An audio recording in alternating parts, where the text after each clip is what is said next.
Hello बच्चों, मैं जाकिर हुसैन आपके अपने यूट्यूब चैनल जेडएस क्लासेस में स्वागत करता हूं। आइए आज से स्टार्ट हम करते हैं क्लास 12 की बायोलॉजी। और क्लास 12 की बायोलॉजी में हम पर फर्स्ट चैप्टर है जीवों में जनन। और मैं आशा करता हूं कि यह क्लास जो है मैं आपको पर डे कराऊँगा फ्री ऑफ कॉस्ट, और सभी बच्चों को एग्ज़ाम में अच्छे से अच्छे नंबर दिलाने के लिए मैं कोशिश करूँगा। तो आप लाइक सब्सक्राइब शेयर ज़रूर करेंगे, जिससे मेरा हौसला बढ़ते रहेगा और मैं आपको क्लास पर डे कराता रहूँगा। तो चलिए ऐसे स्टार्ट करते हैं जीवों में जनन। और हम लोग महत्वपूर्ण क्वेश्चन को ही करेंगे जो एग्ज़ाम की दृष्टि से बने।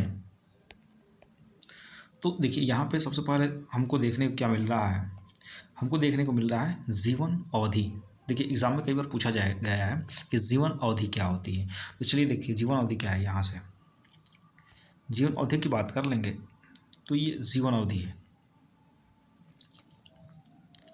जीवन अवधि में दिया क्या है आपको,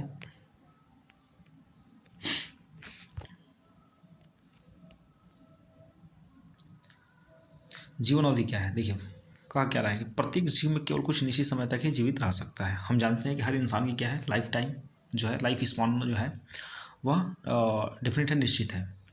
तो जीव के जन्म से लेकर के उसकी प्राकृतिक मृत्यु तक का काल, उस जीवन की अवधि काल, मतलब जन्म से लेकर मृत्यु तक के जो बीच का काल है, जो समय है, उसी को हम क्या कहते हैं, जीवन अवधि कहते हैं।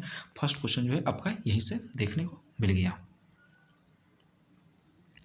बाकी में पढ़ने से मतलब नहीं है ज़्यादा। यहाँ पर देखिए एक क्वेश्चन आपको मिल रहा है यहाँ पर कि कोई भी छोड़कर, मतलब हम एक कोशिकीय जीवों को छोड़ करके कोई भी जीव अमर नहीं है, मतलब हर जीव का क्या है, नश्वर है। बस यदि हम सिंगुलर सेलुलर जो जीव है, ऑर्गेनिज्म है, यदि हम छोड़ दें उसको, सिंगल सेल वाले को, तो बाकी जितने भी जीव हैं मल्टी सेलुलर हैं, उनका जीवन जो है अमर नहीं है, बल्कि वह नश्वर है। और हम क्यों कहते हैं कि एक कोशिकीय जीव की प्राकृतिक मृत्यु नहीं होती, क्योंकि हजारों वर्षों पर पृथ्वी पर पादपों तथा पशु पक्षियों और विभिन्न स्पीसीज की विशाल संख्या विद्यमान है। तो चलिए उसे नहीं करें, हमें यहाँ पर जो है आपको क्वेश्चन क्या दे सकता है कि कौन से कोशिकीय जीव जो है, ठीक ना, अमर हैं। तो एक कोशिकीय।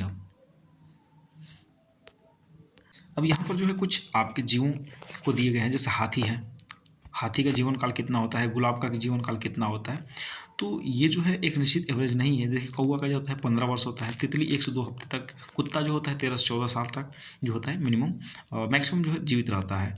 केले के पेड़ की बात कर लेंगे तो वो सीजनल है। गाय 15 साल 20 साल। फल मक्खी है, घोड़ा है। मगरमच्छ की बात करें तो 60 वर्ष निर्धारित किया गया है। और कछुआ जो है 100 से 150 साल तक जो है जीवित रहता है। अब देखिए, यहाँ पे हम एक चीज़ पढ़ते हैं, जीवों में जनन क्या है। जीवों में जनन क्या है, यहाँ पे हमको देखने को मिल रही है एक चीज़, जीवों में जनन, जो कई बार क्वेश्चन पूछा गया है। तो आप देख सकते हैं जीवन में जनन क्या है। तो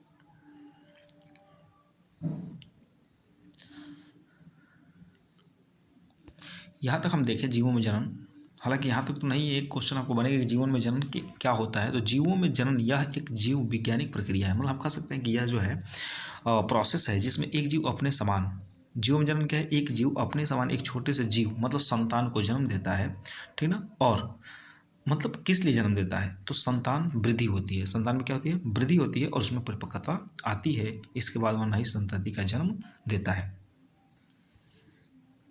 तो जीवों में जन्म की आवश्यकता क्यों है, एक हर जीव चाहता है कि हम अपने जैसे संतान को क्या करें, उत्पत्ति करें, ठीक ना, अपने जैसे संतान को उत्पत्ति करें, वृद्धि करने के लिए, अपनी ऑर्गेनिज्म, अपने समुदाय की वृद्धि करने के लिए, अपने समुदाय की बढ़ावा करने के लिए। तो जीवों में जनन क्या है, जीवों में जनन कैसे क्या है, तो यह एक जीवों में अपने समान छोटे जीव को क्या करता है, जन्म देता है, ठीक ना। और जिससे संतान में वृद्धि होती है और उन्हें परिपक्वता आती है, और बाद में उन्हें फिर वह आगे चल करके नए संतान को क्या करता है, जन्म देता है। और यह जन्म मृत्यु वृद्धि तक चलती रहती है। अब यदि बात कर लेंगे हम जनन में, तो जनन की प्रक्रिया देखिए, यहाँ पर आगे बढ़ते हैं थोड़ा सा हम। जनन की प्रक्रिया कितने प्रकार की होती है, तो जनन की प्रक्रिया आपको देखने को मिलेगी 2 प्रकार से। देखिए इस चीज़ को हम यहाँ से लेंगे। जीवों में जनन जो होती है, जनन की प्रक्रिया जो होती है कितने प्रकार से होती है? 2 प्रकार की होती है। अब क्या होती है, जिसमें या तो एक जीव हमको चाहिए या तो 2 जीव चाहिए, ठीक है ना? 2 चीज विपरीत लिंग वाले, या तो एक ही जीव होगा जिसमें दोनों लिंग पाई जाएगी। तो अब क्या होती है, 2 जीवों के बीच पर आधारित रहती है। जब हम संतति की उत्पत्ति एकल जनक द्वारा करते हैं, युग्मक जिसको गैमीट कहते हैं, निर्माण का भागीदारी उसके साथ इसकी अनुपस्थिति में हो तो वह जनन अलैंगिक जनन कहलाता है। मतलब जिसमें केवल एक एकल जीव के द्वारा ही जनन होती है उसको हम अलैंगिक जनन कहते हैं। उसके बाद क्या है कि जब 2 जनक मतलब विपरीत लिंग वाले, ठीक है ना, जैसे लड़का लड़की हो गया, ठीक है ना, मतलब मर्द और पुरुष और महिला हो गई, ठीक है ना, जैसे गाय और बैल हो गया, भैंस और भैंसा हो गया, कुत्ता और कुतिया हो गया।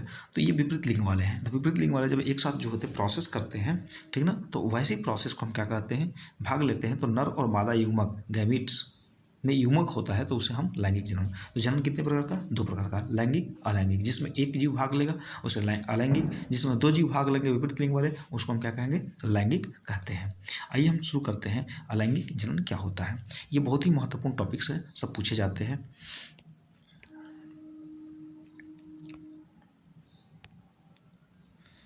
देखिए अलैंगिक जनन, अलैंगिक जनन हम पढ़ लिए थे कि अलैंगिक जनन क्या होती है, जिसके अंतर्गत केवल एक जीव भाग लेता है। अब देखिए यहाँ पे हम देखते हैं, यहाँ पे एक चीज़ है हमारे लिए,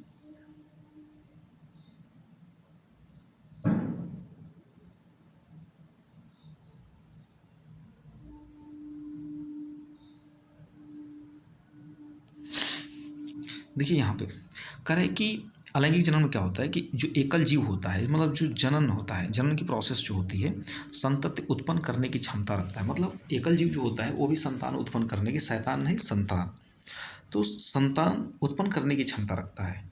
तो इसमें क्या होता है कि इसके परिणाम स्वरूप जो भी संतान उत्पन्न होता है वह केवल एक दूसरे के समरूप ही नहीं, समरूप का मतलब क्या होता है, फोटोकॉपी, जीरोक्स कॉपी, ठीक है ना, समरूप ही नहीं बल्कि वो अपने जनक के एकदम समान होता है, ठीक ना, एकदम नकी या मुँह हर चीज़ जो है एक जैसा मिलेगा। तो करें क्या यह संतान आनुवंशिक रूप से भी एक समान अथवा भिन्न होता है? अकारकीय तथा आनुवंशिक रूप से एक समान जीवों के लिए क्लोन शब्द की रचना की। मतलब क्लोन क्या होते हैं, तो जो एकदम जिरोक्स होते हैं, समरूप होते हैं, उसी को हम क्या कहते हैं, क्लोन कहते हैं, ठीक है। तो अलैंगिक जनन में हमने क्या देखा कि एकल जीव जो होता है वो अपने से संतान उत्पन्न रखने की क्षमता रखता है, और परिणाम स्वरूप इसमें जो संतान उत्पन्न होता है हूबहू जिरोक्स फोटोकॉपी जैसा होता है, ठीक है। इसमें कोई परिवर्तन नहीं होता है, ठीक है ना, कि ऐसा नहीं है कि लैंगिक जनन कर रहे हैं और लैंगिक जनन के अंतर्गत जो है क्या है कि मम्मी काली है लड़का गोरा हो गया, ठीक ना, मम्मी काली है लड़का गोरा ब्रिटिश पैदा हो गया, या पापा काला है, ठीक ना, मम्मी गोरी है तो लड़का जो है लड़की जो है ब्रिटिश एकदम पैदा हो गई। तो ऐसा नहीं है, मतलब हूबहू पैदा होता है। यदि बात कर लेंगे कि जो जन्म कोशिका होती है, तो जो एक कोशिकीय जीव होता है, एक कोशिकीय जीव, उस कोशिकीय जीव के अंतर्गत जो विभाजन की प्रक्रिया होती है, ईस्ट में मुकुलन द्वारा विभाजन होता है, क्योंकि ईस्ट जो है एक कोशिकीय है। अमीबा है उसमें द्विखंडन द्वारा होता है, उसमें 2 हिस्सों में टूटता है, फिर वह 2 हिस्सों में टूटता जाता है, इस प्रकार से होता है। यदि एक कोशिका की बात कर लेंगे तो प्रोटिस्टा या मोनेरा में भी पाया जाता है। तो प्रोटिस्टा या मोनेरा संघ के जो जीव होते हैं वो कैसे जन्म देते हैं, तो आप बता सकते हैं कि वो विभक्त होकर के जन्म देते हैं। ईस्ट में जो जन्म कैसी होती है, तो मुकुलन द्वारा होती है। अमीबा में जन्म कैसी होती है, द्विखंडन के द्वारा होती है। अब देखिए, तो एक कोशिकीय जीव होते हैं उनमें क्या एक प्रायोरिटी दी गई है कि इन जीवों में जो कोशिका विभाजन जो होता है एक प्रकार से जनन क्रिया विधि है। क्या है? एक जनन प्रक्रिया विधि है, जो बहुत से एकल कोशिका जीव द्विखंडन से उत्पन्न होते हैं। जो बहुत से जीव होते हैं तो उनमें जो कोशिका विभाजन होता है वो द्विखंडन के द्वारा होता है, ठीक है। अब देखिए द्विखंडन में होता क्या है, द्विखंडन में एक कोशिका होती है, ठीक है, एक कोशिका होती है जो 2 भागों में विभक्त हो जाती है, और प्रत्येक भाग एक वयस्क के रूप में क्या होता है, जीव बना लेता है। समझ में आ गई। और ईस्ट में क्या होता है, यह विभाजन एक समान नहीं होता है, यह छोटी कलिकाएं उत्पन्न होती है जो प्रारंभ में तो जनक कोशिका से जुड़ी रहती है, लेकिन बाद में यही जीव क्या होती है, परिपक्व हो जाती है, ठीक है। और यदि हम फंजाई जगत के सदस्यों की बात कर लेंगे तो शैवाल विशेष अलैंगिक जो होती है जननीय होती है।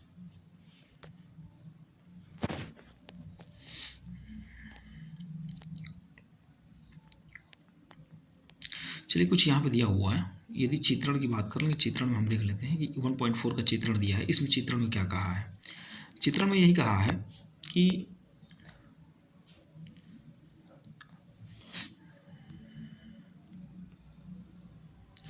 जैसे पुष्पीय पादपों में कायिक प्रवर्धन, जो पुष्पीय मतलब पुष्प जिनमें लगता है वो कायिक प्रवर्धन होता है। जैसे आलू में जो प्रजनन की प्रोसेस होती है वो किससे होती है? ये भी एक कोशिकीय है। तो इसके अंतर्गत जो होता है आलू की आँख से हो जाती है। अदरक में प्रजनन जो होती है, जनन, वो प्रकंद के माध्यम से हो जाती है। और ब्रायोफिलम की पर्णकलिकाओं के द्वारा होता है। और जल हाइसिंथ की पुष्तारिका के द्वारा होता है।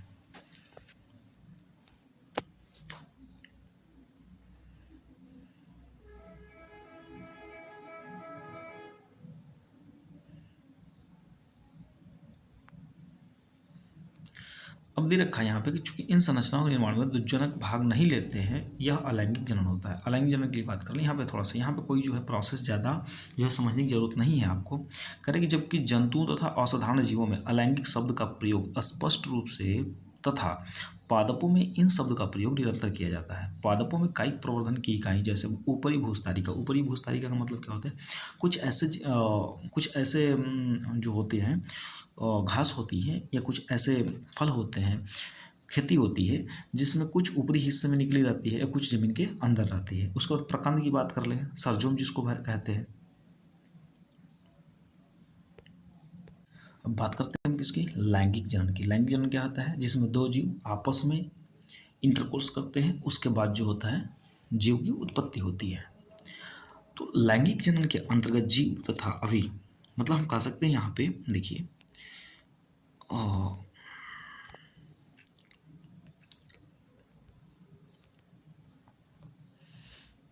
लैंगिक जो जीव होता है लैंगिक जनन के अंतर्गत एक जीव तथा उसके विपरीत लिंग वाले जो भिन्न जीव होते हैं द्वारा नर तथा मादा युग्मक जो होते हैं निर्माण शामिल करते हैं। मतलब नर और मादा मिलकर के जीव का निर्माण करते हैं।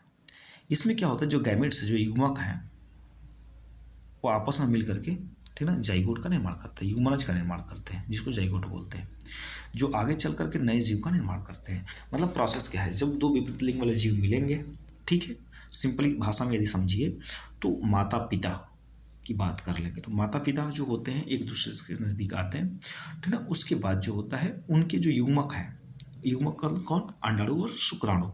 तो वह अंडाणु और शुक्राणु क्या होते हैं? एक दूसरे से मिलते हैं और मिलने के बाद क्या होता है? युग्मनज का निर्माण कर लेते हैं, जिसको हम जाइगोट बोलते हैं। और आगे चल करके यह नए जीव का निष्पत्ति होते हैं। तो आगे चल करके जो बच्चे को जन्म देते हैं वह नए जीव का क्या हो गया? निर्माण हो गया। तो ये क्या होता है कि अलैंगिक जनन की तुलना में एक विस्तृत, जटिल तथा धीमी प्रक्रिया होती है। मतलब ये क्या होता है? एक टर्म लेता है, एक टाइम लेता है, एक सिस्टम, एक प्रोसेस है जिसके अंतर्गत जो होती है एक निश्चित टाइमिंग होती है। उस टाइमिंग के अंतर्गत जो होता है जीव की उत्पत्ति होती है। तो जाहिर सी बात है कि जब टाइमिंग लेगा तो उसके अंतर्गत क्या होगी? जटिल प्रोसेस होगी। नर तथा मादा युग्मकों के युग्मन से जो लैंगिक जनन संपन्न होता है उसी के परिणाम स्वरूप जो संतान उत्पन्न होती है वह जनकों के अथवा आपस में भी समरूप नहीं होती। मतलब जनकों के अथवा आपस में भी समरूप नहीं होती है, बात ध्यान रखना। जैसे बात कर लेंगे कि एक ही चीज़ है कि एक ही माता पिता से उत्पन्न जो बच्चा होता है, आप देख रहे हैं कि उसका आधार कार्ड का अंगूठा नहीं लगता है, एक जैसा नहीं होता है, तो क्या समान हो गया? समान तो होगा नहीं। तो लैंगिक जनन समझ में आ गया होगा आपको।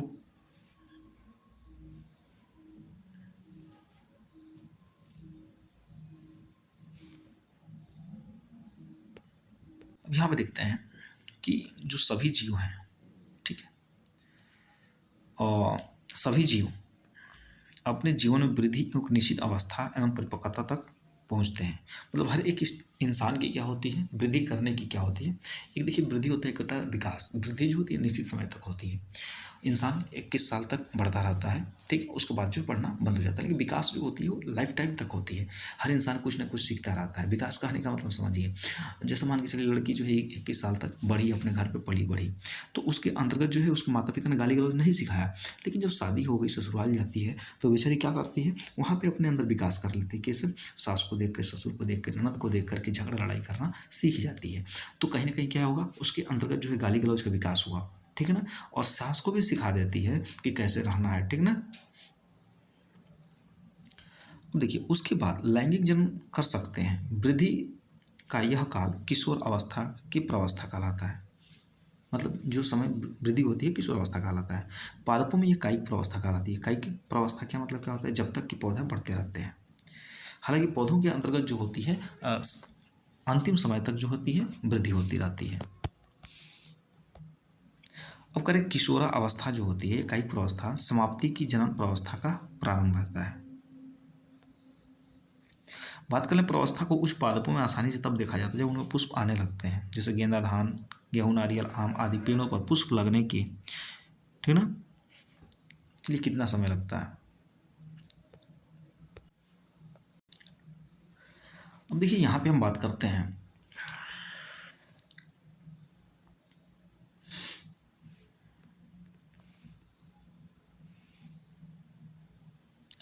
कि जनन प्रावस्था के दौरान जो जनन की प्रक्रिया होती है उसके दौरान जो अपरास्तनी मादा के अंडाशय का सक्रियता में चाक्रिक तथा सहायक वाहिका और हार्मोन में परिवर्तन आने लगते हैं। जो जनन प्रावस्था के दौरान जो होती है जो अपरस्तन वाले मादा अंडाशय होती है उनमें चक्रिक मतलब साइकिल जो होती है परिवर्तन होता है, हार्मोन्स परिवर्तन होते हैं। जबकि नॉन प्राइवेट स्तनधारी जैसे गाय, भेड़, चूहे, ठीक ना, नॉन प्राइवेट पार्ट कहने का मतलब क्या होता है कि इनके अब समझ सकते हैं आदि में जनन के दौरान ऐसे चक्रिक परिवर्तन देखे जाते हैं जिनको मध्य चक्र कहते हैं। मतलब जो एक निश्चित सीजनल जो होते हैं जैसे जैसे कुत्ते, भेड़, बकरी, ये सब चीज़ें जो होती है एक सीजनल की तरह जो होती है बच्चे को जन्म देते हैं, तो इनको हम क्या कहते हैं? ओएस्ट्रम साइकिल कहते हैं। जबकि जो प्राइमेटो मतलब बंदर एप्स मनुष्य में जो होता है ऋतुस्राव चक्र कहलाता है।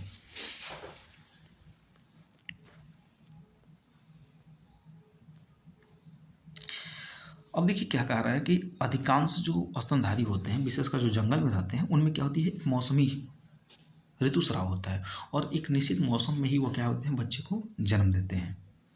जबकि अधिकांशतः स्तनधारी अपने पूर्ण जनन काल में जनन के लिए सक्रिय होते हैं, मतलब अपने पूरे जीवन काल में क्या होते हैं सक्रिय होते हैं। जैसे महिलाओं के बच्चे, ठीक ना, पुरुषों के जो बच्चे हैं, तो जो बच्चे हैं उनका गर्मी, जाड़ा, बरसात मतलब किसी समय जो होते हैं क्या होते हैं होते रहते हैं। इनका मतलब क्या है कि वह जो है लगातार कंटिन्यूअस जो होते हैं एक्टिव रहते हैं। जबकि इसी कारण इन्हें सतत प्रजनक कहते हैं। तो जो जितने भी स्तनधारी हैं जो जिनमें पूर्ण जनन काल होता है उनको हम क्या कहते हैं सतत प्रजनन कहते हैं। क्यों कहते हैं सतत प्रजनक? कौन है तो बता देंगे कि पूर्ण स्तनधारी है।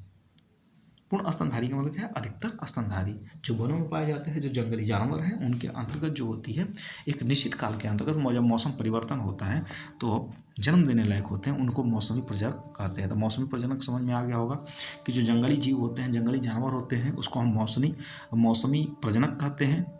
जबकि जो अधिकांशतः स्तनधारी जो हैं, ठीक ना, उनमें पूर्ण जनन काल होता है, जो हमेशा सक्रिय होते हैं, उनको हम कहते हैं सतत प्रजनक। तो सतत प्रजनक में मनुष्य आ जाएगा, समझ सकते हैं।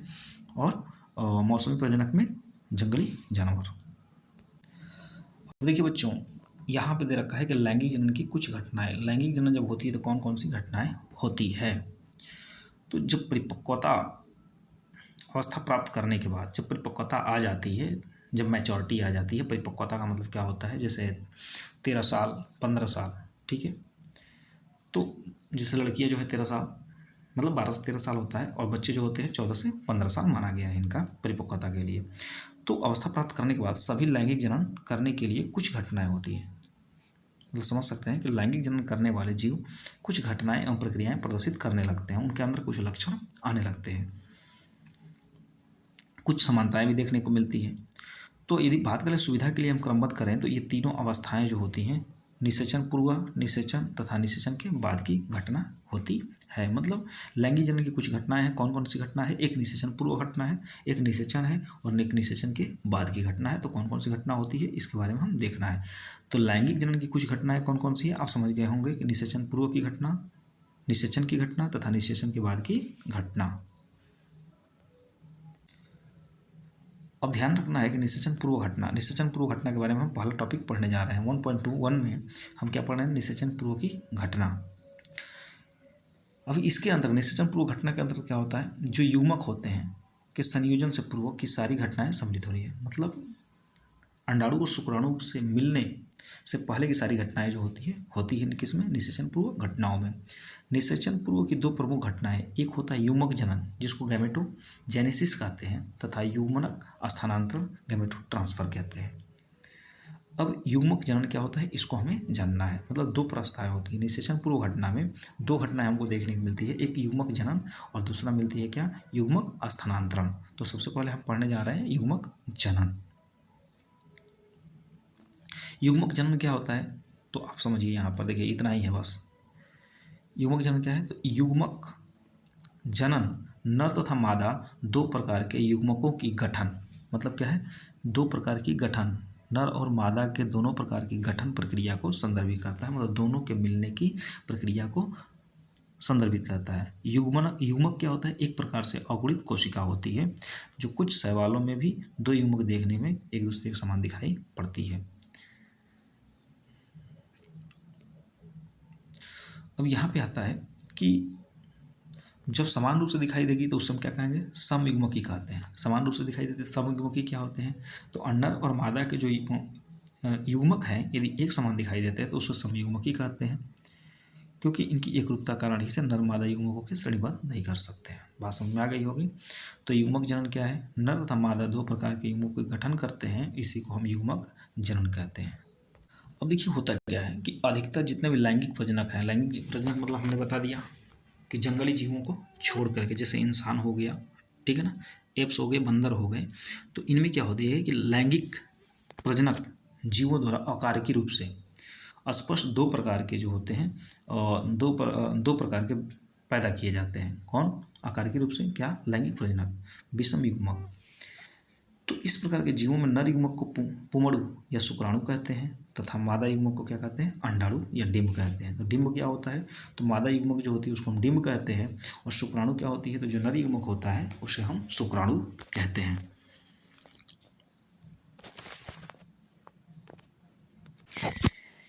अब यहाँ बात आती है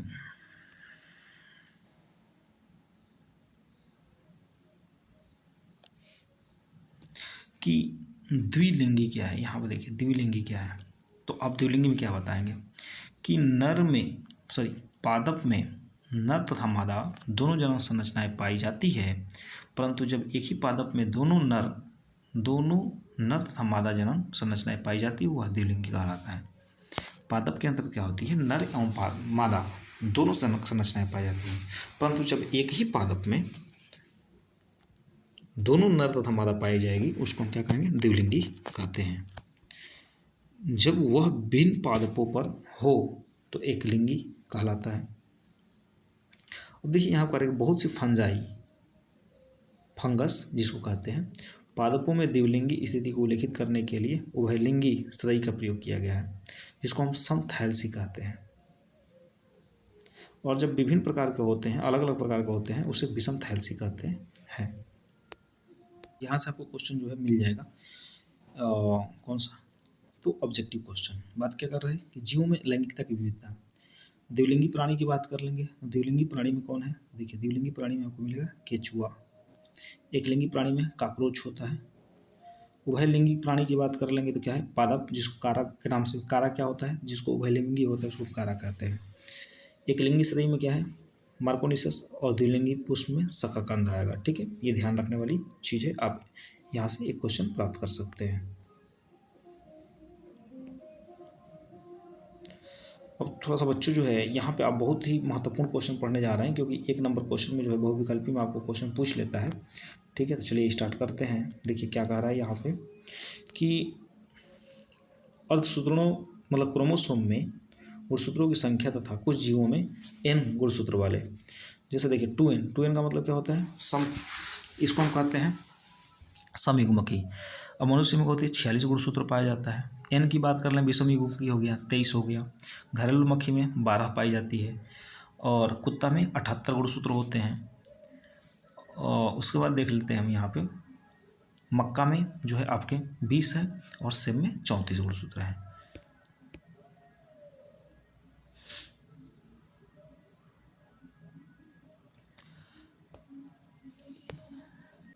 यहाँ पे आपको देखने को मिलेगा कि युग्मक संरचना के दौरान कोशिका विभाजन सभी विषम युग्मक की प्रजाति, जितने विषम युग्मकी होते हैं उनमें दो प्रकार के युग्मक होते हैं, नर तथा मादा। तो आपसे पूछ सकता है कि विषम युग्मकी में किस प्रकार के युग्मक पाए जाते हैं, ठीक ना। तो दो प्रकार के युग्मक पाए जाते हैं।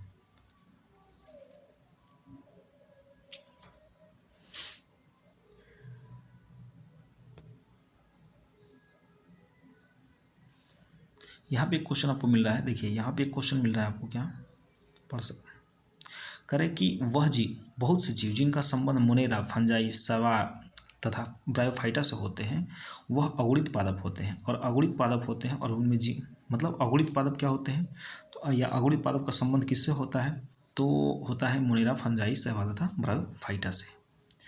जबकि और जीव जो होते हैं जिनका संबंध टेरिडोफाइटा, जिम्नोस्पर्म, एंजियोस्पर्म, अधिकांश प्राणी जिसमें मनुष्य भी शामिल है, वह कैसे होते हैं, द्विगुणित होते हैं। तो ये ध्यान रखना है।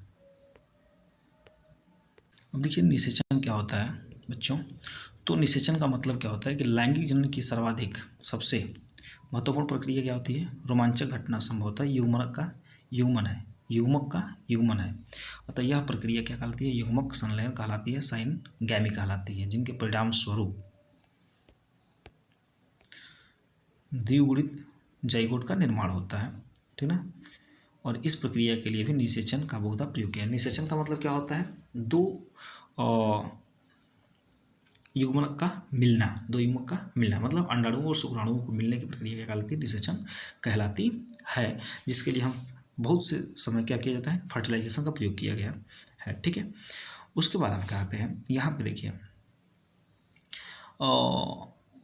बहुत सारी चीज़ें आती है। अनिषेक जनन क्या होता है, ये कई बार क्वेश्चन पूछा गया कि अनिषेक जनन क्या है, तो आप कैसे बताएंगे। तो अनिषेक जनन क्या होती है कि नर युग्मक के बिना, नर युग्मक के युग्मन के बिना, मतलब नर के बिना, या हम कह सकते हैं शुक्राणु के बिना ही ना, अंडाणु से मतलब मादा युग्मक से, यदि हम कह सकते हैं नर के बिना जब मादा नए जीव का निर्माण कर देती है, ठीक ना, तो इसी घटना को अनिषेक कहते हैं, ठीक ना। पता चले कि पापा जो है 5 साल से बाहर हैं और मम्मी का इधर से क्या हो गया, बच्चा पैदा हो गया, तो इस घटना को हम क्या कहेंगे, अनिषेक जनन कहेंगे।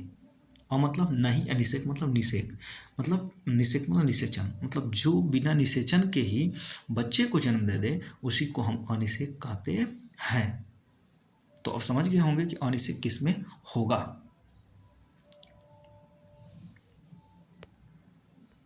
अब देखिए निषेचन जो होती है कई प्रकार से होती है। एक होती है बाह्य निषेचन, क्या होती है, बाह्य निषेचन, जिसको हम एक्सटर्नल फर्टिलाइजेशन कहते हैं। तो वह निषेचन जो शरीर के बाहर, जो शरीर के बाहर संपन्न होती है, ठीक ना, उसी को हम क्या कहते हैं, बाह्य निषेचन कहते हैं। क्या कहते हैं, बाह्य निषेचन कहा जाता है, जो शरीर के बाहर होती है। अब शरीर के बाहर किस में होता है, तो देखिए अधिकतर जो जलीय जीव होते हैं, जो भी जलीय जीव होते हैं, आप एग्जाम्पल में दे सकते हैं कि जो भी जलीय होते हैं जैसे शैवाल तथा मछलियों में, ठीक ना, वह क्या होती है, बाह्य निषेचन की प्रक्रिया होती है। जैसे मछली जो होती है अपने अंडाणु को छोड़ देती है, ठीक ना, तो अंडा को छोड़ देती है पानी में, तो उसी के अंदर क्या होती है, निषेचन की प्रक्रिया हो जाती है। और वह घटना जो होती है हम क्या कहते हैं, बाह्य निषेचन कहते हैं।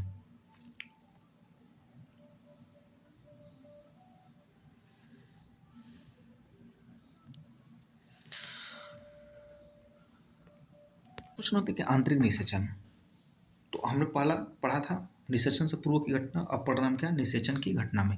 तो निषेचन की घटना जो होती है दो प्रकार से, एक आंतरिक निषेचन, एक बाह्य निषेचन। आंतरिक निषेचन मैंने बता दिया कि जो शरीर बाहरी, बाह्य निषेचन जो शरीर के बाहर होता है उसे बाह्य निषेचन कहते हैं। और आंतरिक निषेचन क्या होता है, जो शरीर के अंदर होती है उसको हम आंतरिक निषेचन के नाम से जानते हैं। तो बहुत सारे स्थलीय जीवों में फंजाई और उच्च श्रेणी के प्राणी जो होते हैं, जिसको हम सरीसृप, पक्षी तथा स्तनधारी तथा अधिकतर पादप, जिसको ब्रायोफाइट्स, टेरिडोफाइट्स, जिम्नोस्पर्म तथा एंजियोस्पर्म जो भी है, युग्मक संलयन जीव शरीर के भीतर संपन्न होता है। मतलब जो इनके अंदर जो बच्चा पैदा होता है, मतलब बच्चा जो होता है शरीर के अंदर पलता है। अतः यह प्रक्रिया जो होती है आंतरिक निषेचन कहलाती है, इंटरनल फर्टिलाइजेशन कहलाती है। मतलब जो निषेचन जो होती है वह शरीर के अंदर होगी, उसे हम इंटरनल निषेचन कहते हैं, फर्टिलाइजेशन कहते हैं। इन सभी जीवों में क्या होता है, अंडे की रचना मादा के शरीर के भीतर ही होती है, मतलब शरीर के अंदर। जैसे महिला होती है क्यों महिला को बार बार हम टारगेट कर रहे हैं? टारगेट करने का मतलब क्या है कि ये सब जो चीज़ें हैं हमारी व्यवहार के अंतर्गत है, तो इसलिए मैं बार बार महिला को टारगेट कर रहा हूँ, ये ध्यान रखेंगे। हमें बताने का तात्पर्य यही है कि उस चीज़ को आप जानते हैं, ठीक है। तो मादा के शरीर के अंदर देखिए, महिला के जो अंदर जो बच्चा पलता है वो पेट के अंदर पड़ता है, तो कहीं ना कहीं अंडाणु जो होते हैं उसके शरीर के अंदर ही रहते हैं।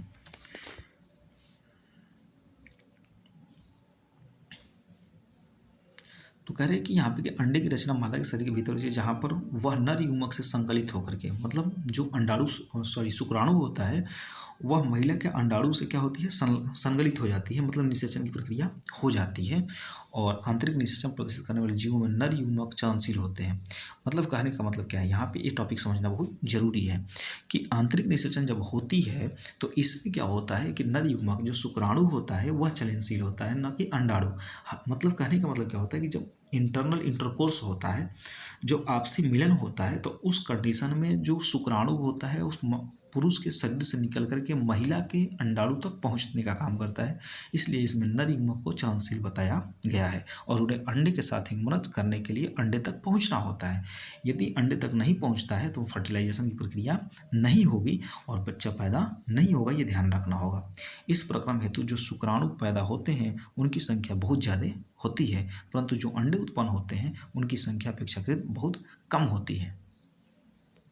तो यह हम पहुंच गए हैं क्या, निषेचन भी पढ़ लिए। अब चलते हैं निषेचन के बाद की घटना क्या। देखिए, निषेचन के बाद की घटना, तीन चीज़ें मैंने पढ़ लिया था कि निषेचन में होने वाली घटनाएं कौन कौन सी, निषेचन पूर्व घटना, निषेचन और निषेचन की बाद की घटना। लैंगिक जनन में होने वाली घटनाओं के बाद ही यूमरज का निर्माण होता है और यही पश्च घटना कहलाती है। फर्टिलाइजेशन होगा और फर्टिलाइजेशन जब हो जाएगी तो यही सब घटना जो होती है बाद में, जो क्या होती है जनन के बाद में जो घटना हो जाती है, जब यूमरज का निर्माण होता है तो इसी घटना को हम क्या कहते हैं, पश्च निषेचन घटना कहते हैं, तो ध्यान रखें। उसके बाद आती है क्या, यूमनज।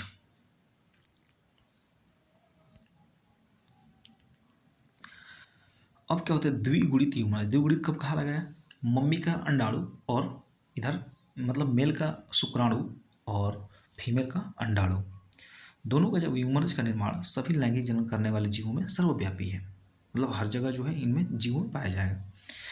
यदि बात कर लें बाह्य निषेचन करने वाले सभी जीवों में यूमरज का निर्माण बाह्य माध्यम मतलब जल में होता है, जबकि वह जीव में आंतरिक निषेचन होती है, उनके शरीर में भीतर यूमरज की संरचना होती है। चीज़ हमें देखने को मिल रहा है। देखिए, एक चैप्टर जो है एक ही वीडियो में खत्म हो जाएगी। आप ध्यान रखेंगे, ध्यान से पढ़ेंगे तो आपको बहुत ही लाभ मिलेगा। हर क्वेश्चन में बता दिया हूँ। यहाँ पर देखिए कि पुष्पीय पादपों में यूमरज का निर्माण बीजांड के अंदर होता है, ठीक ना, और निषेचन के बाद पुष्प के बाह्य दल पंखुड़ी पुंकेसर मुरझाकर झड़ जाते हैं। जो पुष्प होते हैं, ठीक ना, ये ध्यान रखेंगे, जो भी पुष्प होता है वह तो पुष्प के अंतर्गत क्या होती है, बाह्य दल पंखुड़ी तथा पुंकेसर मुरझाकर गिर जाते हैं, ठीक ना। क्या आप ऐसे पादप का नाम बता सकते हैं जिसमें बाह्य दल पुष्प से जुड़े रहते हैं?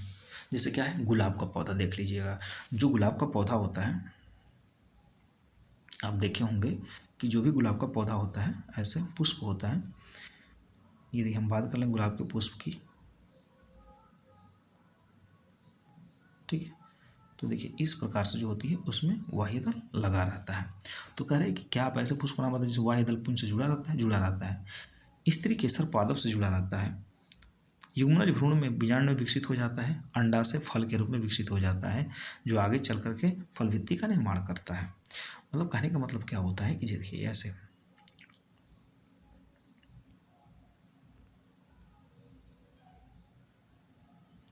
ये वाला हिस्सा है, ये जो होते हैं हमारे पुंकेसर, स्त्री केसर मतलब पुमंग होता है, ठीक है ना, ये पुमंग होता है और इसके चारों तरफ जो होती है ये वाला हिस्सा पाया जाता है।